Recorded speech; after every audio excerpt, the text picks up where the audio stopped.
a name so instantly recognized that it is meaningful to both young and old. It is a name of such immense proportion that it no longer merely embodies an identity. Instead, it speaks to a phenomenon that is understood simultaneously in third world villages and financial world capitals. From North Carolina, Michael Jordan.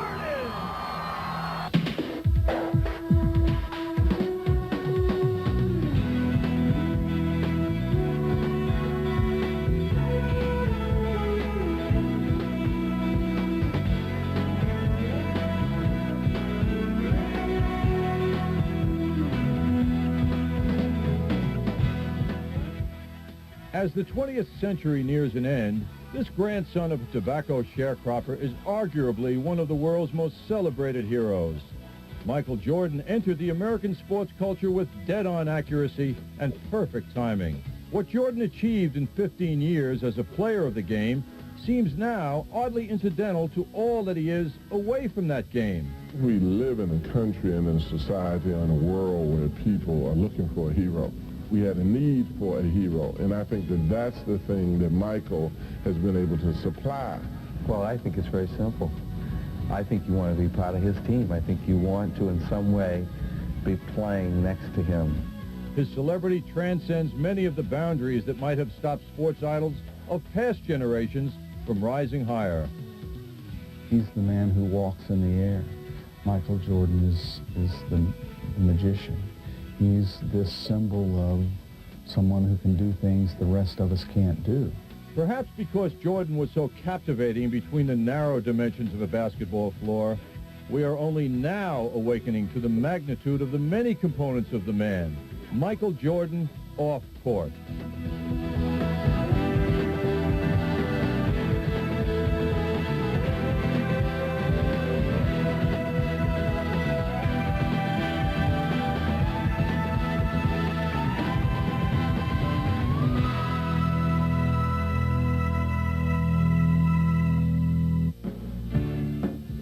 Michael Jordan's public identity was almost entirely linked to live performance. The essence of the man was hidden behind his arsenal of dazzling, seemingly effortless signature moves. Michael had a tremendous professional pride. I'd never seen a player when I got to this ball club as an assistant coach who could have a bad game and be positive and optimistic and turn it around. Bad game, 25 points, 15 for 35, or whatever, 10 for 25 was a bad game for him. Turn it around, next game, come right back in the 10. The characteristics that have made him and most people that are great famous is, number one, he was a great student of the game. He sat at the front of the class. He always had questions, and he listened intently. He listened with his eyes as well as his ears. He was a team player. Team was first, and nothing was ever done at the expense of the team. Very few people that I've ever seen worked as hard. I don't know if anybody's ever worked any harder. So he always, every drill, he practiced to win, and I think that's how come, he learned how to win. I think for myself watching him, he's definitely a result of hard work. Where you could end up if you just be determined to be the best at everything that you do. And I think Michael Jordan had that mindset of not only finishing first in everything, but finishing first with his team involved as well. You can find a lot of guys who have hands as big as Michael. You can find a lot of guys who probably can run faster than Michael. You can find some guys who can jump higher than Michael. But you cannot find a lot of people, if any, who utilize that talent. Michael Jordan was unquestionably a self-starter. He didn't need anybody to push him at all.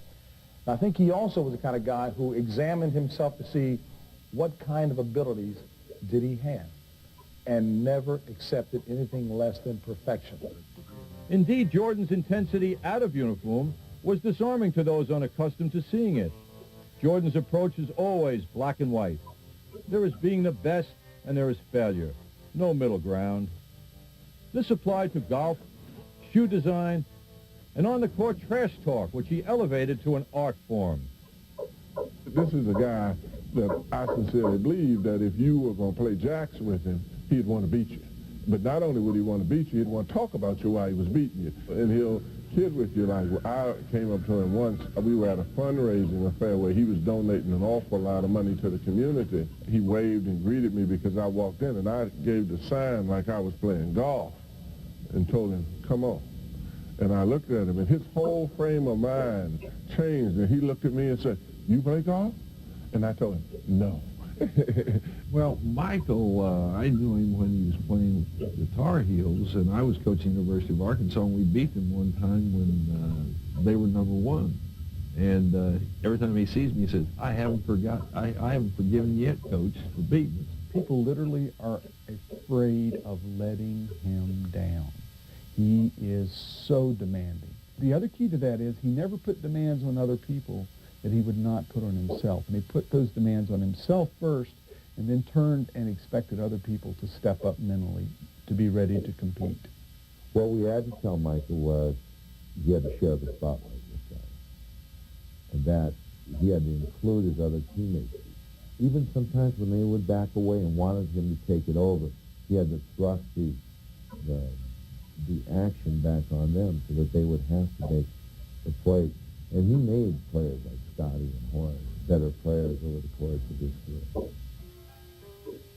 The fire within was sparked early on, even before his adolescent growth spurt that would change everything.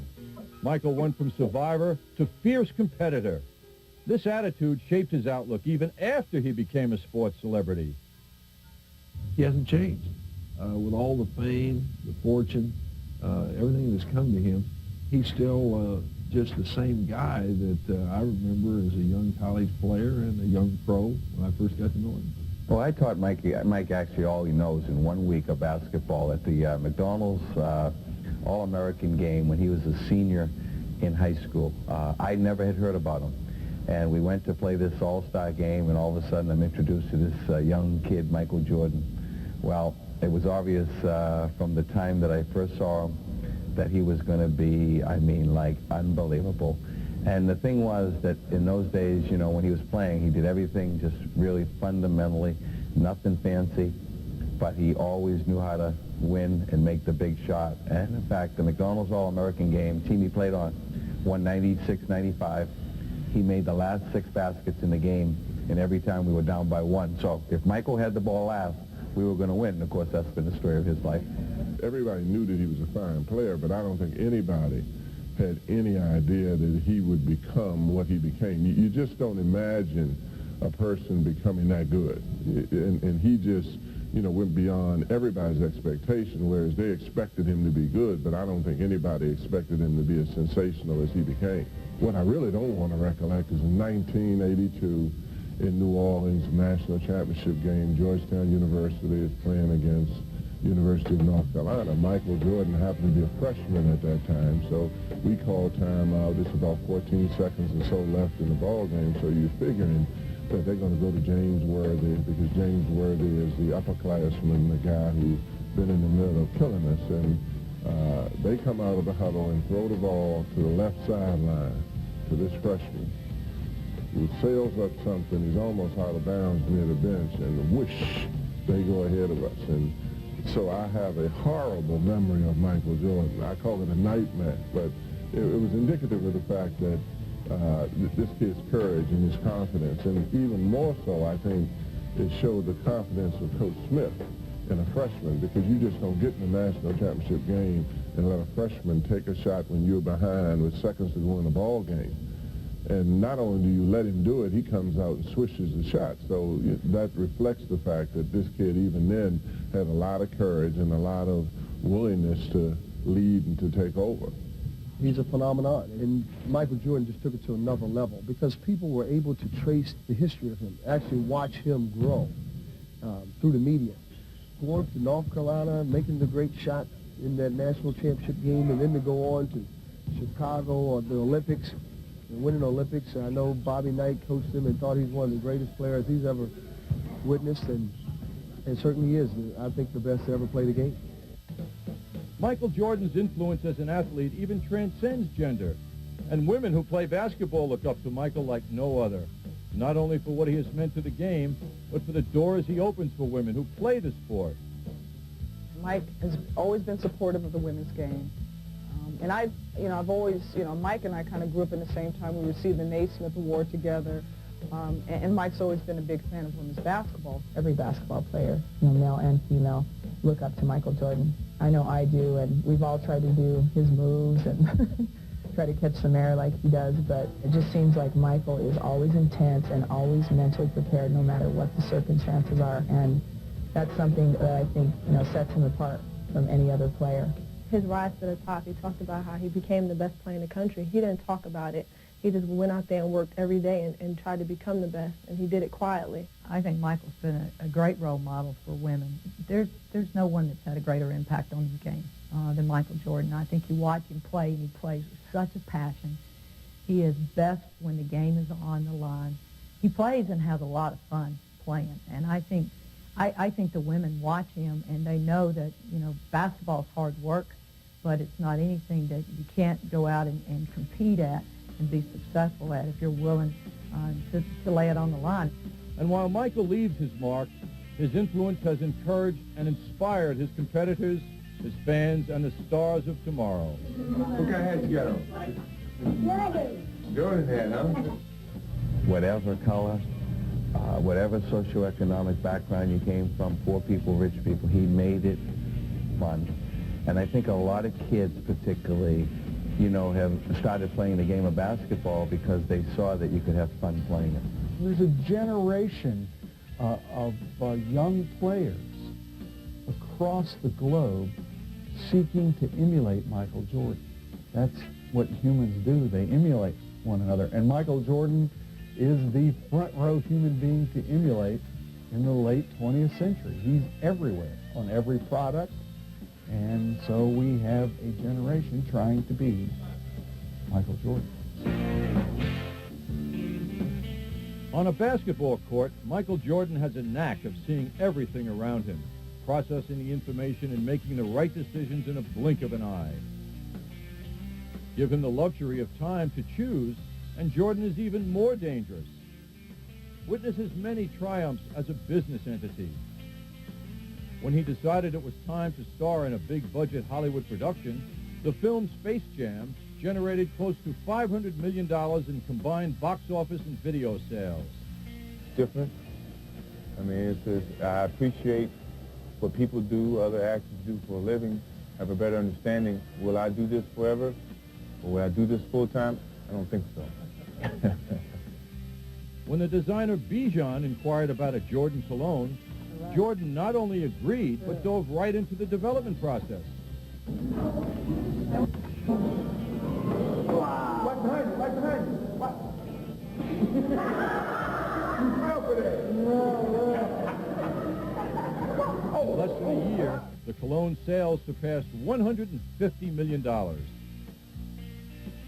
It wasn't long before Jordan fully embraced the fundamentals of capital expansion. So it hardly set off shockwaves this year when Jordan began exploring an ownership opportunity with the NBA's Charlotte Hornets in his native North Carolina. I think he would make a marvelous owner. I think, though, that he, again, is a very, very tough competitor. He really has never brooked much in the way of a laggard attitude among teammates. He really has an ability, as I said in Blood on the Horns, Michael really has an ability to actually just up the level of an intensity across the entire organization, from the lowliest employee right up into the boardroom. Even his passion for golf leans towards mixing business and pleasure. Jordan's participation in Pro-Ams draws large galleries and VIP foursomes. Before a Chicago area PGA Senior Tour event last summer, Jordan teed it up with the corporate elite.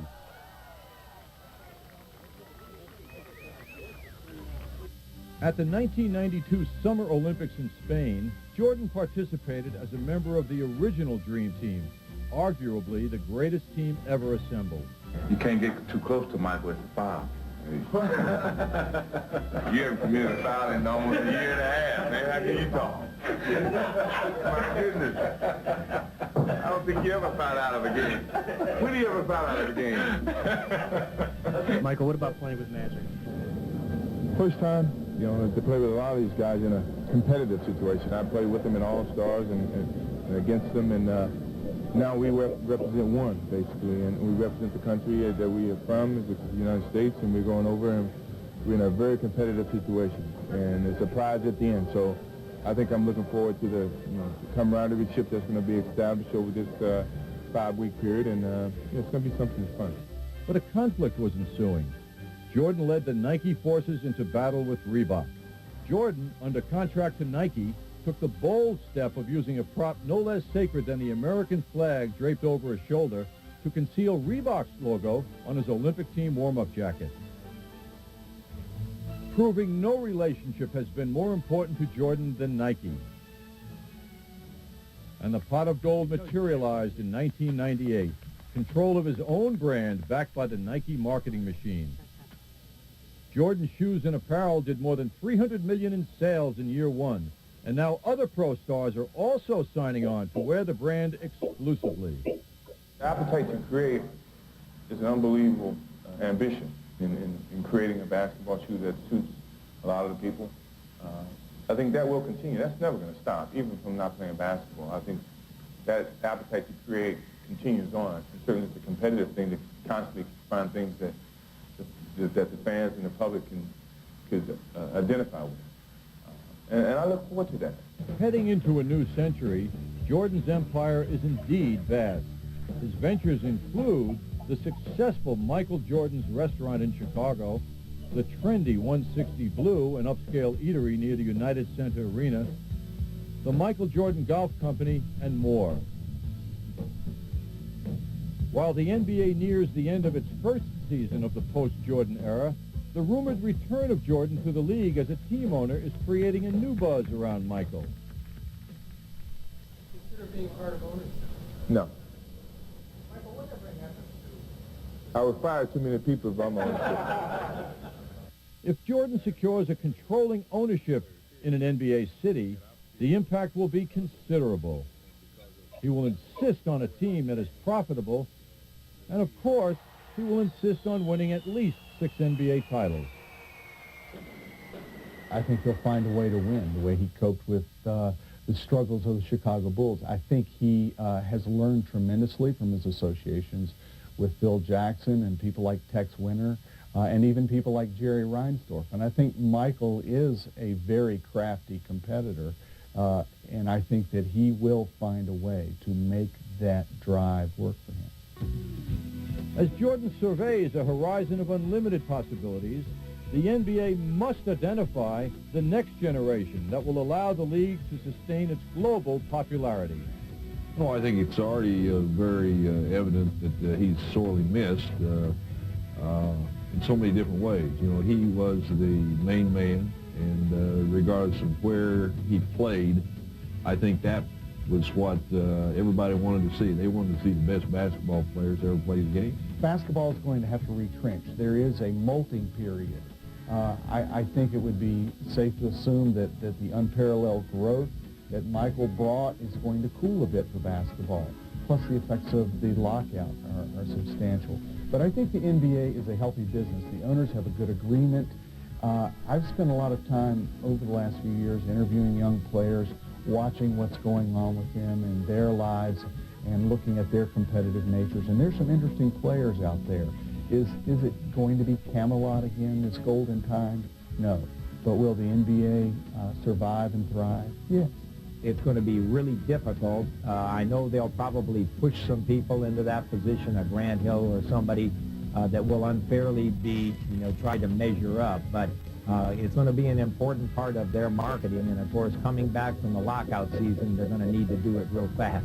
Hopefully some of those young kids that started to play because of him and the love that he transferred to them, I think what happens is he planted many seeds.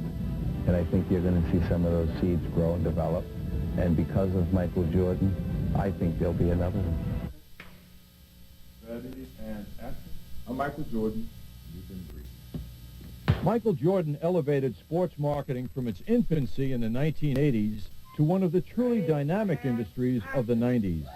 Never has one individual converged so perfectly with the right place and the right time. And the way that he was plugged in to other markets besides sports was path-breaking. A company in the future, when a Michael Jordan of the future comes along, will perceive it as less of a risk to base an entire advertising campaign or a product line around an athlete, because he really did demonstrate that it was possible to do that. Let's face it, Michael Jordan was not only a great athlete, a great spokesperson, but he was the central character in the days of our lives and the drama. And so we essentially could pick up any commercial, and Michael would step right in, and he would already be in context. The reason Michael Jordan is so effective at marketing is because he's himself. And so as a result, corporate people and people from all around the world want a piece of that because they know that it's going to help them sell things and market things. The association with Michael Jordan is something that obviously is unbeatable. I think all the ads that I've done with it have shown bits and pieces of my personality, which has been good, you know, because it's taken me away from just basketball, but deals a lot with a lot of my inner thoughts, some of my feelings about the game and how I approach the game and how I approach life. And this doesn't change. I think it adds to that, the opportunity to excel or achieve. And I mean, I've done that in such a short amount of time, and somehow I've always been able to sustain that. Though impossible to comprehend now, Nike's decision to sign Jordan to an endorsement deal in 1984 was considered something of a gamble.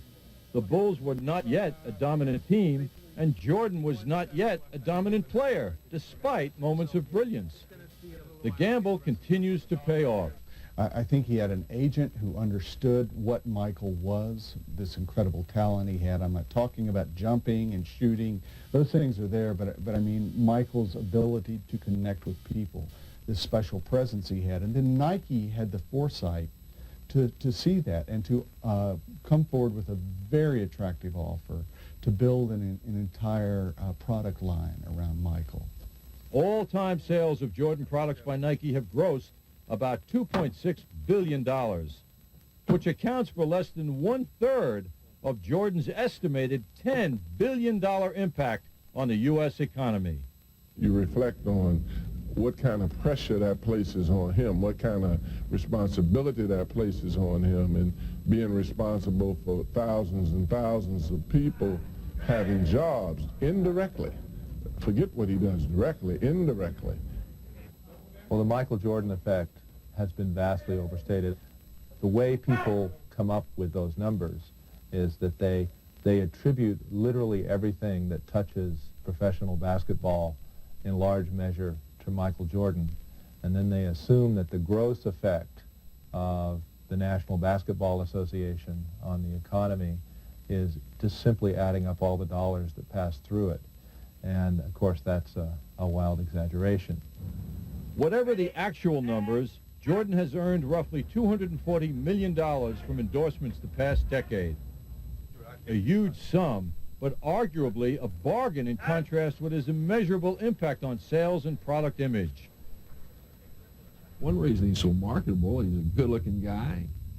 He's articulate. He just looks like the all-American young man that we can all say, hey, that guy's something special. He's the ultimate symbol of competence in the world, and the level of competence he brought, not just to basketball, but how he handles himself, how he has addressed the public for so many years, that has created this very special connection with a variety of publics, globally, locally, everywhere.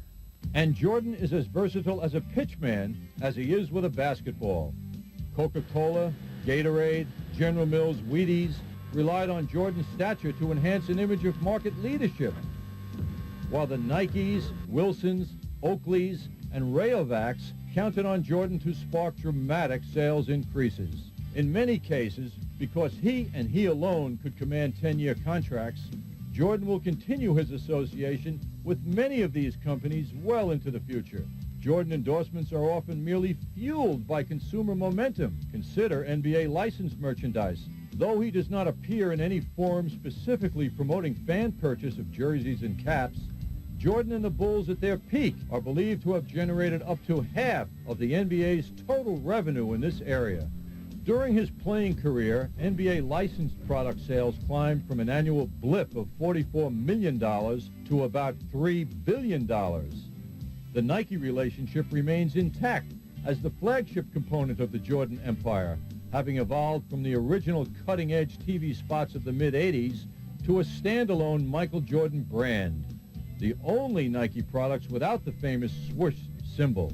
The Jordan brand generated more than $380 million in sales in its first year. There is no denying the impact of Michael Jordan's Midas touch.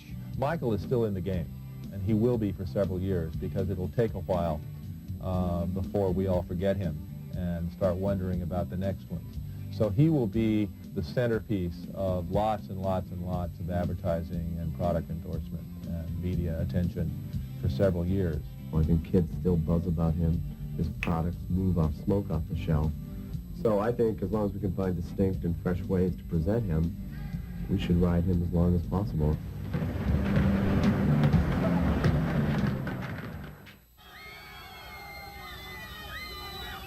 During his playing career, Michael Jordan was the subject of newspaper or magazine stories an average of 100 times per day. Well, I feel sorry for you guys, really. I think you guys are really welcome to come out here and learn something.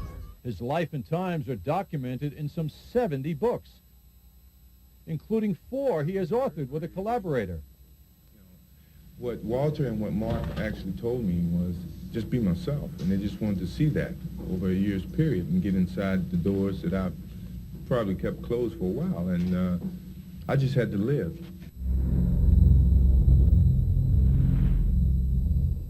He has appeared in celebrated television commercials. In fact, the Jordan mystique has no equal among societal superstars, past or present.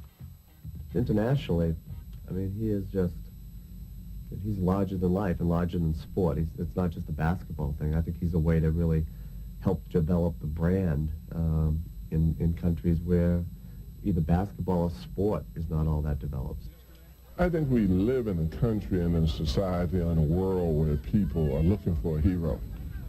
So much so that many, many years ago we created heroes inaccurately, that we had a need for a hero. And I think that that's the thing that Michael has been able to supply for us, is the fact that here is a person who we can see him develop. A lot of our heroes in the past, we had to be told about how they develop.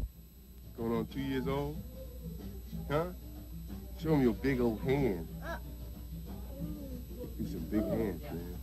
Michael had obviously the talent, he had the drive, he had this incredible will. All of those things add up to a very special genius. He's bright, and he has a good personality, and he doesn't get in trouble.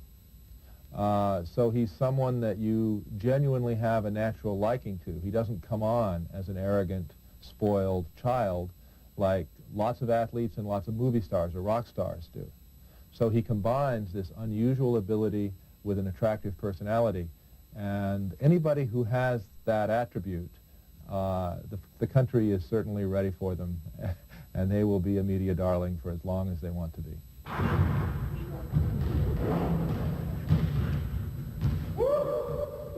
Who else can dominate so completely in the athletic arena? Be at ease on a golf course with presidents and CEOs, or address an assembly of captivated school children. Jordan has a $1 million smile, an exacting sense of sartorial style, and when needed, a quick wit.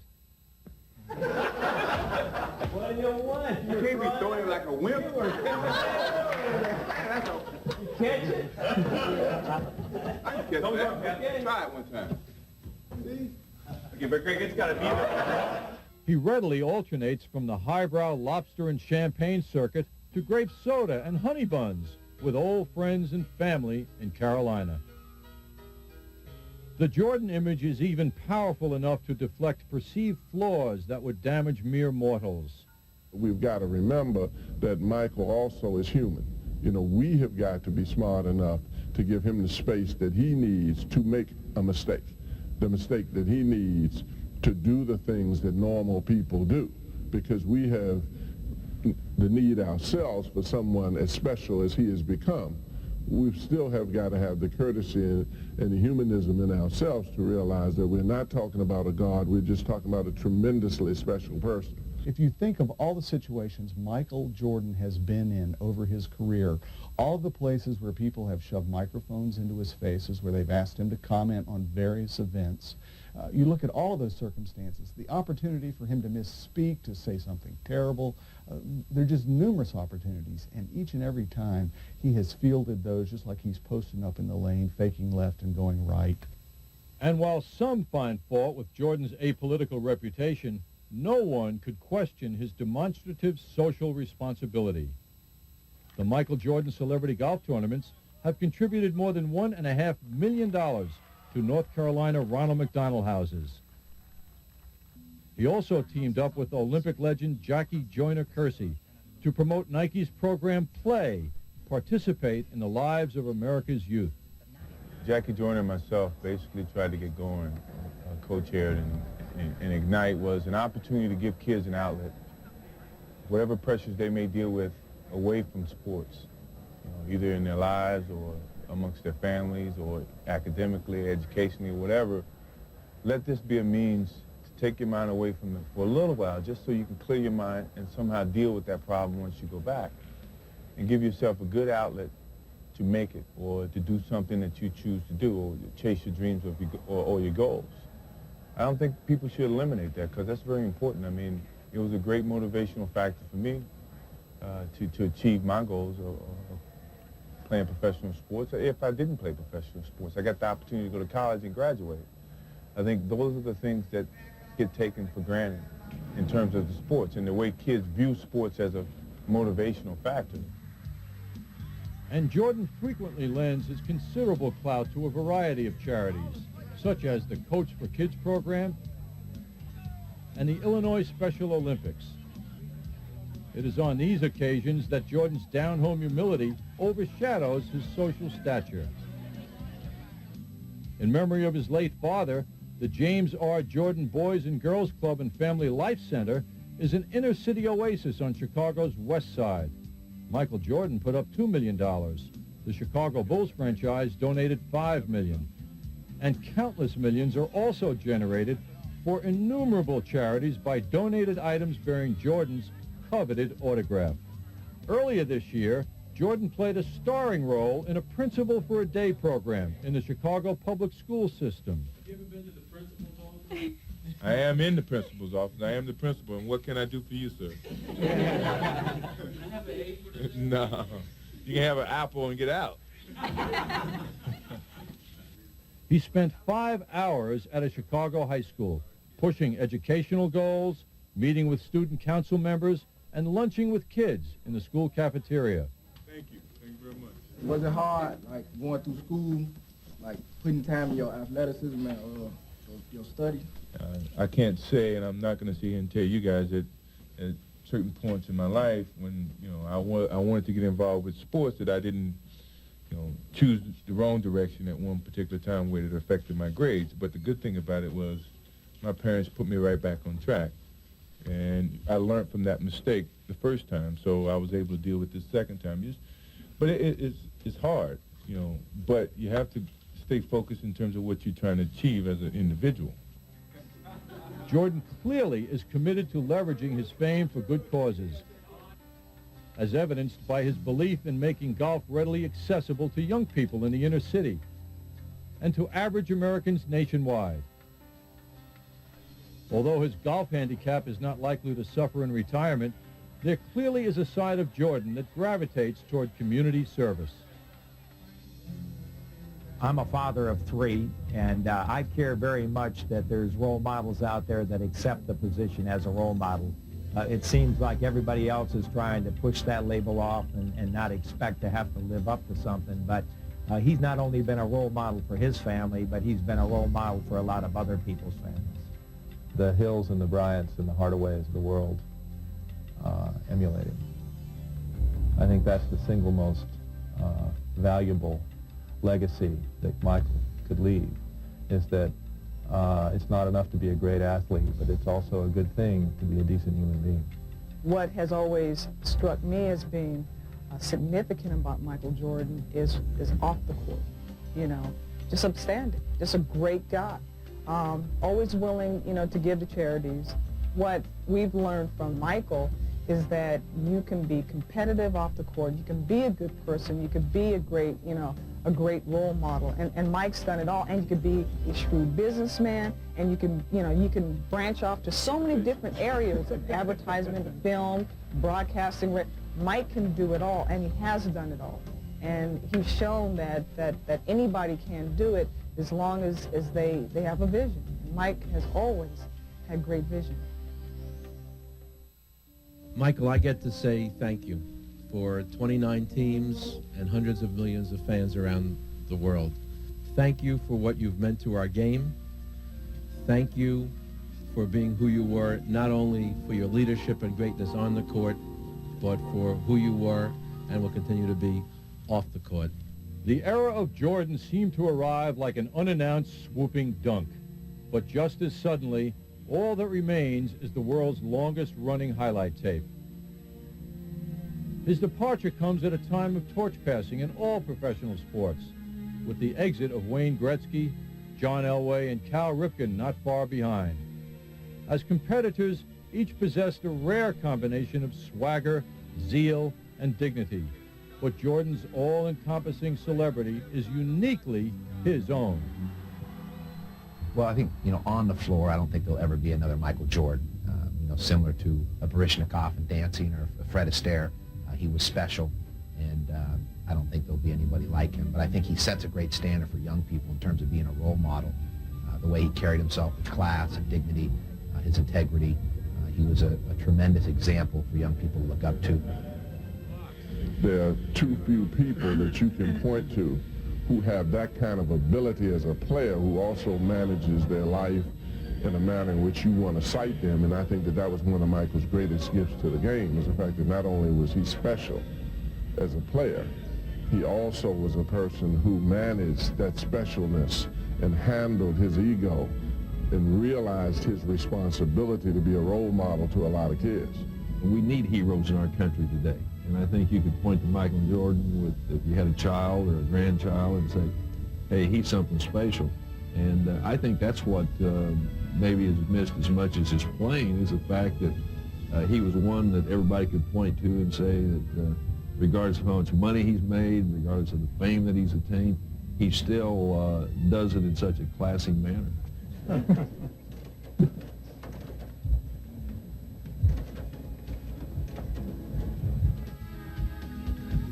The demands of pro basketball now behind him, Jordan has an unlimited range of options for the future by which to touch the lives of adults and children.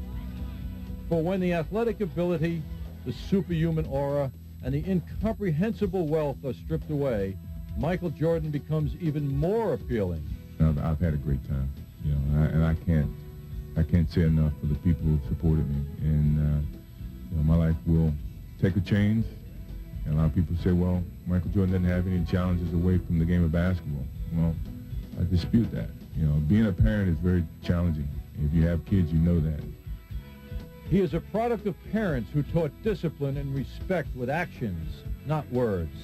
He is fiercely loyal, and he owes everything to simple virtues: trying harder, working long, demanding more.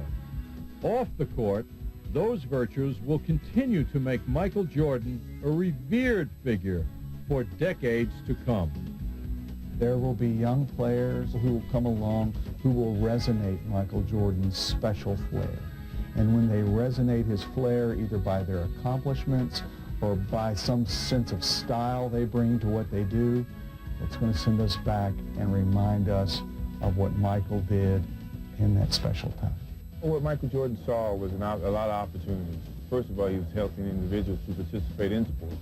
Secondly, he utilized that healthiness to excel at a sport that he chose to excel at. From that point on, he used it to go to college, and then everything fell in place. I got a lot of different opportunities to meet people, to do business, make a life for myself, to visit places that I probably would have never got the chance to visit, and enjoy the game that I participate in.